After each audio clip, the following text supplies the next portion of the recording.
ಸಚಿವ ಕೃಷ್ಣ ಬೈರೇಗೌಡ ಅವರ ಅಸಮಾಧಾನ ಮತ್ತೆ ಮುಂದುವರಿತಾ ಇದೆ. ವಲ್ಲದ ಮನಸ್ಸಿನಿಂದ ಸಿಎಂ ಸಭೆಯಲ್ಲಿ ಭಾಗಿಯಾದ್ರ ಸಚಿವರು ಅನ್ನೋ ಪ್ರಶ್ನೆ ಎದುರಾಗ್ತಾ ಇದೆ.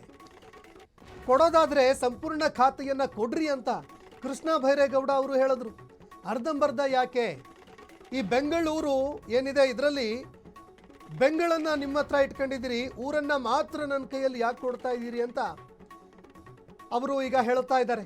ಕೊಡೋದಾದ್ರೆ ಸಂಪೂರ್ಣ ಖಾತೆ ಕೊಡಿ ಅಂತ ಕೃಷ್ಣ ಬೈರೇಗೌಡ ಹೇಳಿದ್ದಾರೆ. ಸಂಪೂರ್ಣವಾಗಿ ಇದ್ರೆ ಉತ್ತಮ ಫಲಿತಾಂಶ ಬರುತ್ತೆ ಅಂತ ಸಚಿವರು ಹೇಳಿದ್ದಾರೆ.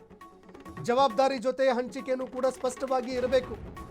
ಸ್ಪಷ್ಟತೆ ಸಿಗುವವರೆಗೂ ಕೂಡ ಅಧಿಕಾರ ಸ್ವೀಕಾರ ಮಾಡೋದಿಲ್ಲ ಅಂತ ಅವರು ತೀರ್ಮಾನ ಮಾಡಿದ್ದಾರೆ ಅನ್ನೋ ಮಾಹಿತಿಗಳು ಲಭ್ಯವಾಗ್ತಾ ಇದೆ. ಸರಿಯಾಗಿ ಸಂಪೂರ್ಣ ಖಾತೆಯನ್ನ ಕೊಟ್ರೆ ಆಗ ಸರಿಯಾಗಿ ಕೆಲಸ ಮಾಡೋದಕ್ಕೂ ಕೂಡ ಆಗುತ್ತೆ ಅನ್ನೋದು ಅವರ ಅಭಿಪ್ರಾಯ ಆಗಿದೆ. ಈಗ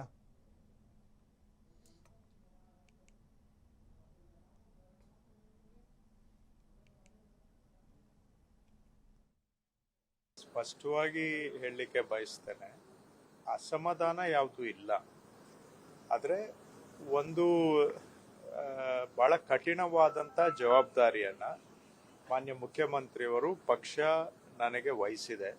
ಬೆಂಗಳೂರಿನ ಅಭಿವೃದ್ಧಿ ವಿಷಯವನ್ನ ನೋಡ್ಕೊಳ್ಳಿಕ್ಕೆ ಇದು ಬಹಳ ಕಠಿಣ ಸವಾಲು. ಅಧಿಕಾರ ಅಂತ ನಾನು ಇದನ್ನ ಭಾವಿಸೋದಿಲ್ಲ, ಯಾಕಂದ್ರೆ ಇದು ದೊಡ್ಡ ಜವಾಬ್ದಾರಿ.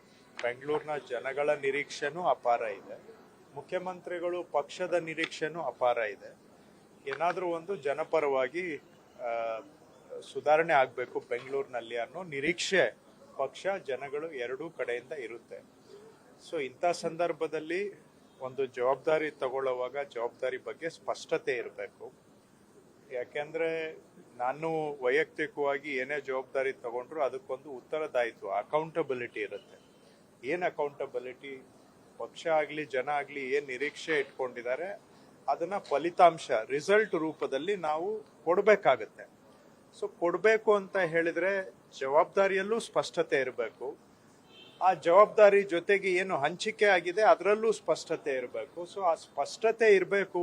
ಇದ್ರೆ ಮಾತ್ರ ಸ್ವಲ್ಪ ನಾವು ಏನು ನಿರೀಕ್ಷೆಗಳಿದಾವೆ, ಏನು ಉತ್ತರದಾಯಿತ್ವ ಅಕೌಂಟಬಿಲಿಟಿ ಇದೆ, ಏನು ಫಲಿತಾಂಶ ರಿಸಲ್ಟ್ಸ್ ಅನ್ನ ಎಕ್ಸ್ಪೆಕ್ಟ್ ಮಾಡ್ತಾರೆ ಅದನ್ನ ಡೆಲಿವರ್ ಮಾಡಬೇಕು ಅಂದ್ರೆ ಜವಾಬ್ದಾರಿಯಲ್ಲಿ ಸ್ಪಷ್ಟತೆ ಇರಬೇಕು ಅಂತ ನಾನು ಮನವಿಯನ್ನ ಮಾಡಿದ್ದೇನೆ. ಇದನ್ನ ಮಾನ್ಯ ಮುಖ್ಯಮಂತ್ರಿಗಳಿಗೂ ಮನವರಿಕೆ ಮಾಡಿದ್ದೇನೆ.